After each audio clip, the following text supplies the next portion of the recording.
الرحمن الرحیم۔ شروع اللہ کے نام سے جو نہایت مہربان رحم والا ہے۔ قل اعوذ برب الناس، کہہ دو میں پناہ مانگتا ہوں لوگوں کے رب کی۔ اللہ تعالیٰ اپنے نبی کریم صلی اللہ علیہ وسلم کو حکم دیتا ہے کہ لوگوں کو سکھاؤ کہ وہ ہر شر سے اللہ کی پناہ طلب کریں جو تمام انسانوں کا رب ہے، یعنی پیدا کرنے والا، پالنے والا اور محافظ۔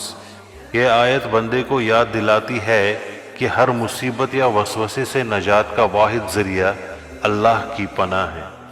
مالک الناس، جو لوگوں کا بادشاہ ہے۔ اللہ ہی اصل بادشاہ ہے جو سب پر اختیار رکھتا ہے۔ دنیا کے بادشاہ وقتی ہوتے ہیں مگر اللہ کی بادشاہت ابدی ہے۔ یہ آیت ہمیں عاجزی سکھاتی ہے کہ ہم صرف اللہ کو حاکم مطلق مانیں۔ الہ الناس، جو لوگوں کا معبود ہے۔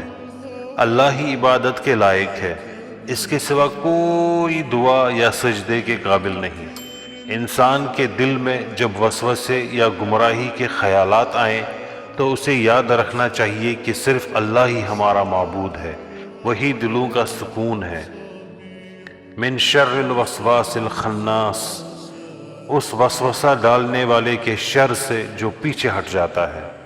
یہ شیطان کی صفت ہے، وہ انسان کے دل میں برے خیالات ڈالتا ہے، وسوسے ڈالتا ہے، مگر جب بندہ اللہ کا نام لیتا ہے یا ذکر کرتا ہے تو وہ فوراً پیچھے ہٹ جاتا ہے۔ خناس، اللہ ہمیں اس کے شر سے محفوظ رکھے۔ الذی یوسوس فی صدور الناس، جو لوگوں کے دلوں میں وسوسے ڈالتا ہے۔ شیطان انسان کے دل پر حملہ کرتا ہے